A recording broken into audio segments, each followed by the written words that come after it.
Welcome back to the Crypto's Key Conversation.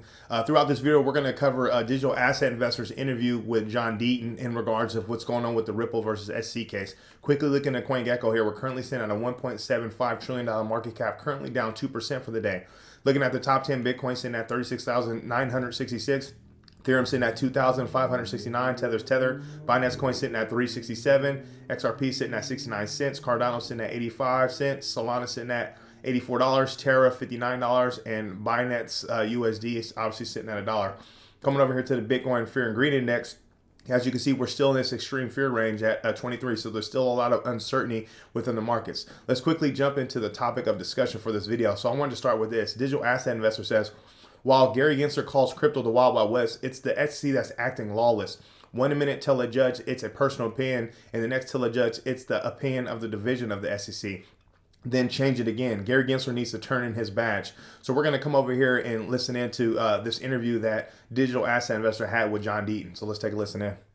Hey everybody, I've got the official John Deaton on the program today. And John, welcome aboard. Wanted to see, I saw your tweet from, I guess that was yesterday evening, about your prediction that the case was over before it was filed with regard to Brad Garlinghouse and Chris Larson. And I wanted to get your thoughts on kind of what you were thinking there with that thread. Well, DAI, you could go back to January 1st of 2021, 9 days after the lawsuit was dropped, and I filed the writ of mandamus. Before we knew everything that we've learned, before we learned everything that you've uncovered or that other people in the XRP community have uncovered, I said, this lawsuit doesn't make sense. I put in a pleading, I literally said, it appears that this lawsuit was used as a weapon. And that's before we learned all the conflicts, before we learned the appearances of impropriety and all of those things. And so I always question why. Why did Brad Garlinghouse and Chris Larson get sued individually? DAI, a securities case is traditionally, if there's no fraud, if there's no misrepresentation, then normally it's a strict liability case. Either you sold an unregistered security or you didn't. But Jay Clayton and Hinman and team decided to go after these two executives. And ask yourself why. After 30 months of an investigation, they did not find one single instance of fraud or misrepresentation. Can you imagine other platforms going through a 30-month investigation? How about Consensus? Can you imagine them going through 30-month investigation and no fraud, no omission being found? So why? Why were they sued? This case was dead on arrival because you have to prove. They charged Brad and Chris with aiding and abetting. What that means is that they had to have either actual knowledge that XRP was a security, they actually had to believe that, or if the SEC can't prove that, they must prove recklessness. And what's that mean? That means that they were reckless because it was so obvious that XRP was a security. So let's review the evidence real quick. We have a memo from Perkins Coie of October or November 2012 that concludes XRP is not a security. There goes your actual knowledge. They can use that memo. Why is that so important, DAI? Who wrote the memo? Perkins Coie. Is it reasonable for Chris Larson to rely on a law firm named Perkins Coie and their opinion that it's not a security?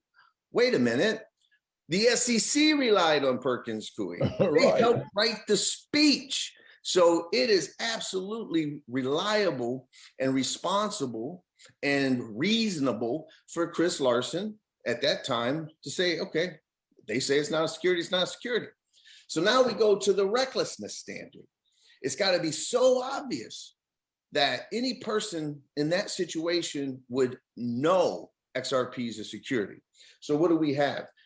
Well, DAI, SEC enforcement lawyers could own XRP all the way to 2019 without restriction. That is crazy. Imagine that. If it's a security, then the SEC has policies restrictions. You got to seek permission. Can you own this? Can you trade this? Because it's coming under your purview. No, not with XRP, not with Bitcoin and ETH, right? They could own those things without restriction. If it was so obvious, that wouldn't be allowed. Let's move on to the next thing. Something that a lot of people haven't paid attention to, that June 13th, 2018 memo analyzed whether XRP is a security. I was disappointed at first because we didn't get to see it. I wanted to read it, right? Intellectual curiosity. Right. How did they analyze the Howey factors with XRP in 2018? It doesn't matter because the judge said that it did not come with a recommendation. What that means is that the SEC enforcement lawyers, after analyzing XRP under Howey in 2018, did not conclude it was a security. If they did, they would have recommended enforcement. They wouldn't have said, it is so clear and obvious that Ripple has violated US securities laws, but we're just going to let it go.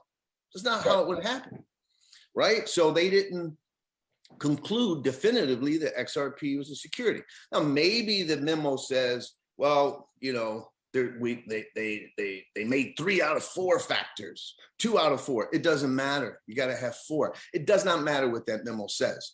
It matters what it doesn't say, and it doesn't recommend enforcement. It can't be so obvious to Brad Garlinghouse and Chris Larson in 2013 and 2015 if SEC enforcement lawyers can't make the case in 2018. Well, how does that affect I mean, because this is obvious what you're talking about here with regard to Brad Garlinghouse and the Chris Larson lawsuit. How does this affect the Ripple lawsuit? Well, it affects the Ripple lawsuit because Ripple is relying on everything that Brad Garlinghouse and Chris Larson is relying on. So everything that they can, obviously, if you're the CEO, Chris Larson, and the founder, and it says that XRP is not a security, then that knowledge gets imputed on the company itself, Ripple. Ripple doesn't believe XRP is a security. So right now, my tweet was focusing on the executives because it's so blatantly obvious, you know, what's going on. I mean, look at the Hinman speech, DAI. Your tweet, you discovered the Nancy Waltas and the Wendy Moore from Perkins Coie, of course, right? And they're on stage and they say, well, regardless of what you think, whether ETH is decentralized or not, if any platform can do it just a little bit better than ETH, then you're clear. So if Brad Garlinghouse and Chris Larson honestly believe that the XRP ledger is as sufficiently decentralized or more decentralized than ETH, they have a reasonable belief going forward that just like ETH, ongoing sales of XRP are not securities. That's golden. But here's another big piece of evidence, DAI. On August 20th of 2018, Brad Garlinghouse and Joel Katz, right, David Schwartz, met with Bill Hinman and Jay Clayton. And it's at that meeting where Brad Garlinghouse yelled out, Ripple is living in purgatory because of the lack of clarity over XRP. Right. What did they say? Did Jay Clayton and Bill Hinman say, well, I'll give you clarity, XRP is a security, stop selling it? No, they did not respond in that way.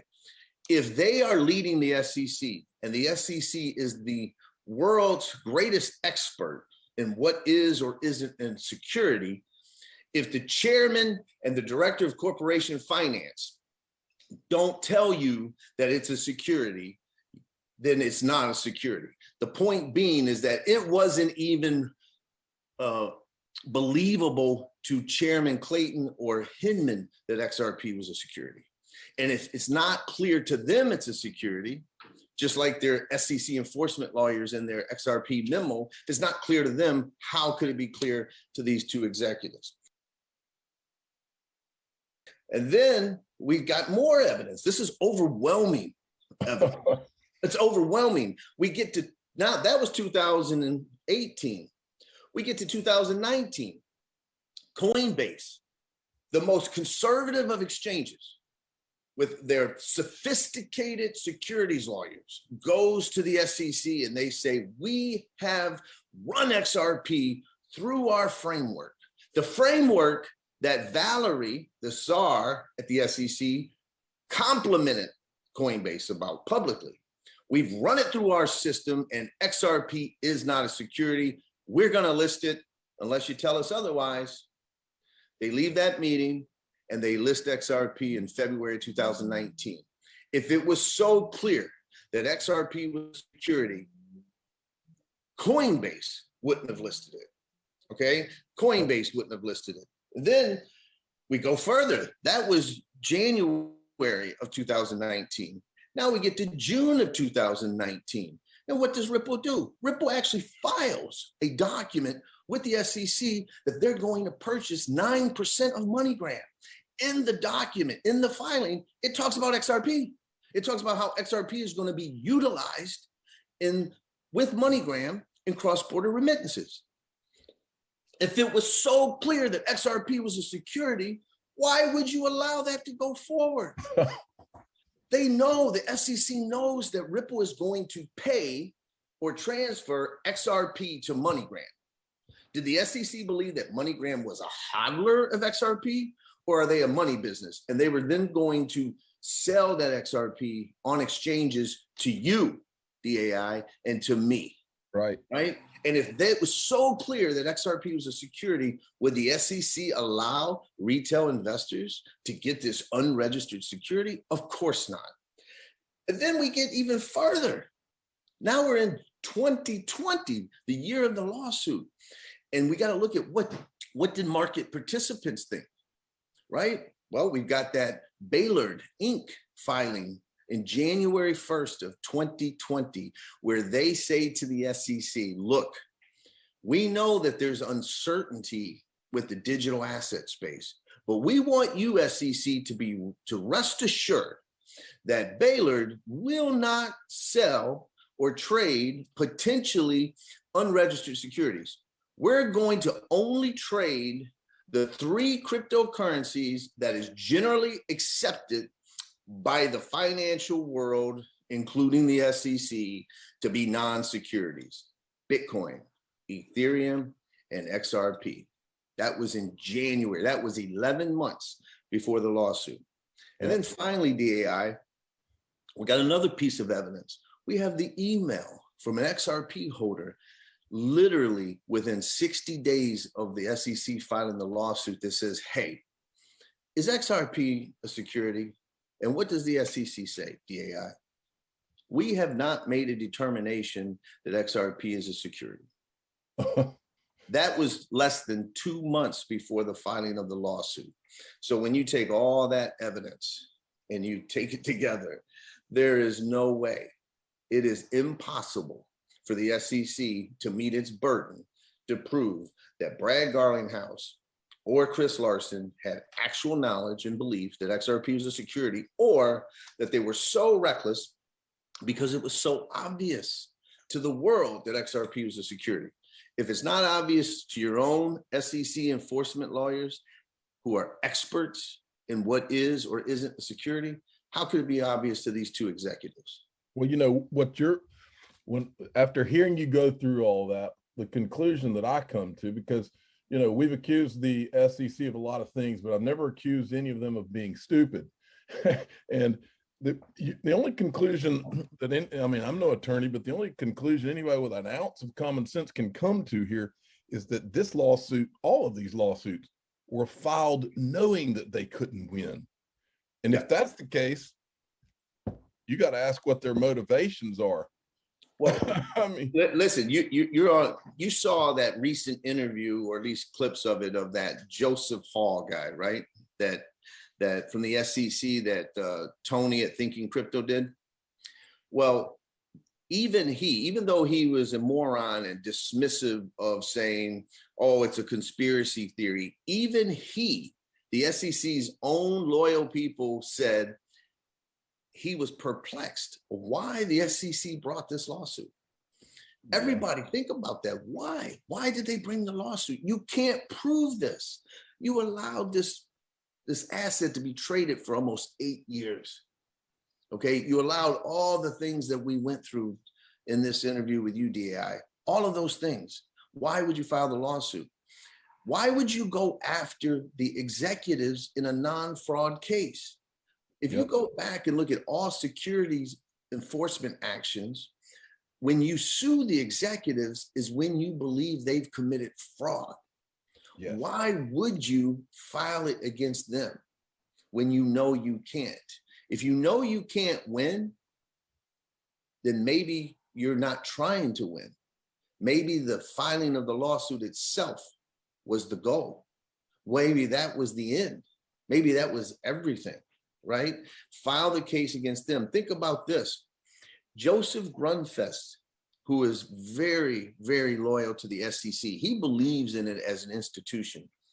He said, in the history of the SEC, there had never been an exodus of so many leaders in the SEC leaving after filing such a significant lawsuit. He called it a mass exodus. Think about it. Clayton left, Hinman left, Mark Berger, the director of enforcement who helped write this complaint, left, the director of trading and markets left. All of these people left. As they're walking out the door, they slapped the most significant SEC enforcement action in modern history because they didn't have to prove it. So if they don't have to prove it, are they willing to file a ridiculous lawsuit that can't be proven? Sure. Wow. If the lawsuit is the weapon.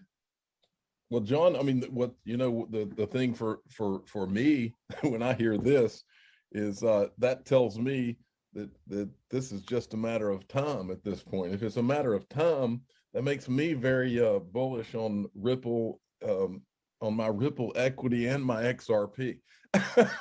Listen, I've said this before, and you know, and this should be known. Even Charlie Gasparino and Ellie basically said in their opus, they said, John Deaton's no fanboy of Ripple. I've always been focused on the XRP holders. And I've never been a defender. I don't have anything against Ripple, of course. But let's talk about that for a second. Just 1 second for people who want to be worried or concerned about the lawsuit and its impact. Can you imagine what I said earlier? Can you imagine being investigated for 2.5 years, going through every sale that was ever made, going through every advertisement that was ever issued? And after 2.5 years of an exhaustive investigation, they don't find one single instance of fraud, misrepresentation, or omission. That's got to give people some confidence. I wouldn't go on a limb and predict that this case against the two executives gets dismissed if I wasn't 100% sure. So, you know, I can't say, you know, go out and buy Ripple. That's not my job.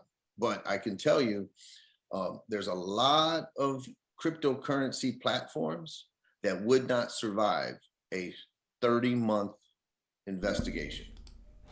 Well, you know, I want to thank digital asset investor and Johnny Deaton for all the great work they do. This interview was massive. Clearly, you can see this is a bunch of just a scandal, silliness, conflicts of interest, picking winners or losers, trying to slam the door on innovation and everything that's not Bitcoin and Ethereum. And the biggest thing that I took out of this whole entire thing, obviously we have the timeline and all the video footage of them in their own words. But when Johnny Deaton says, you know you can't win, then why file? The lawsuit was used as a weapon, and it's quite evident that that's the case.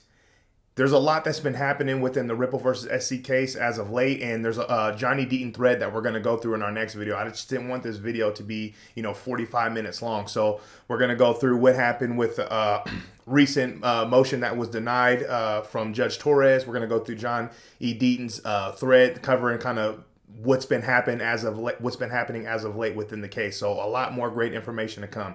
With all that being said, stay strong out there, be safe.